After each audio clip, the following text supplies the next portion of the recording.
বাংলাদেশের সেনাবাহিনীতে দ্বিতীয় ব্যাটালিয়ন এটা গঠিত হয়েছে, যেখানে 4টা কোম্পানি আছে। এগুলোর নাম কি নামে নামকরণ করা হয়েছে? 4 খলিফার নামে। 4টা কোম্পানি 4 খলিফার নামে, হযরত আবু বকর, হযরত ওমর, হযরত ওসমান, হযরত আলী রাদিয়াল্লাহু তাআলা আনহুম। আমার কেন জানি ভালো লাগছে, আমি জানি না, তো আমার মনে হইছে আজকে ব্যাটালিয়ন বা কোম্পানির নাম হইছে 4 খলিফার নামে। আগামীর এই ব্যাটালিয়নের সদস্যরা 4 খলিফার আদর্শে উজ্জীবিত হয়ে হিন্দুত্ববাদ আর সাম্রাজ্যবাদের ওই জায়গায় আঘাত করবে, তারা কল্পনাও করতে পারে না।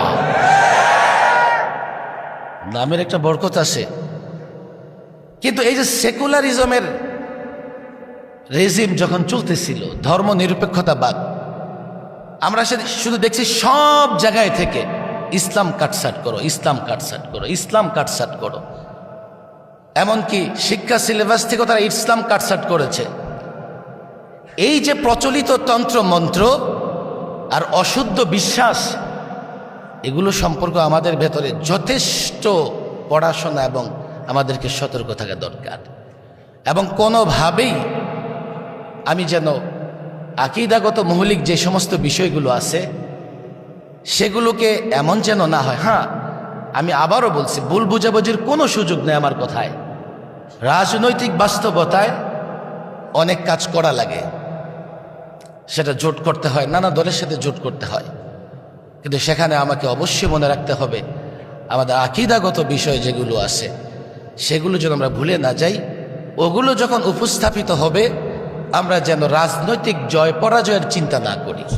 আমার মনে হয় যে আসলে আমরা একেবারে শেষ পর্যায়ে আমাদের রাবেতার সম্মানিত মহাসচিব, সংগ্রামী মহাসচিব বলেই দিচ্ছেন যে খাবার দাবার শেষ, এখন শুধু কি খাবেন? মিষ্টি খাবেন।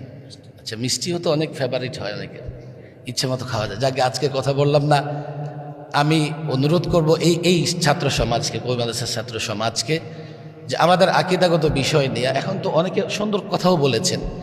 আমরা কি আসলে মানে আকিদাতু আল আকাইদুন নাসাফিয়া বা আকিদায়ে তাহাবি যে সমস্ত কিতাবাদিগুলো আমাদের দর্সে নাজামিতে আছে সেগুলো কি পড়তেছি, চর্চা করতেছি? আমি প্রায় ছাত্রদের বলি যে আমাদের একজন মুফতি সাহেব শামাইল নদভী আকিদাতু তাহাবি থেকে মাসালা উদ্ধৃতি দিয়া ইন্ডিয়ার সবচাইতে বড় নাস্তিকরা হারাইয়া দিছে। আমাদের ছেলেরা শুধু প্রশ্ন করে, হুজুর কিভাবে বিতর্ক করব নাস্তিকদের বিরুদ্ধে? বিতর্ক তো আমাদের সিলেবাসে আছে। আরো অধ্যয়ন করা, আরো পড়াশোনা করা। রাবেতাতুল ওয়াইজিন মাশাআল্লাহ সুন্দর উদ্যোগ নিছেন, উদ্যোগ নিবেন।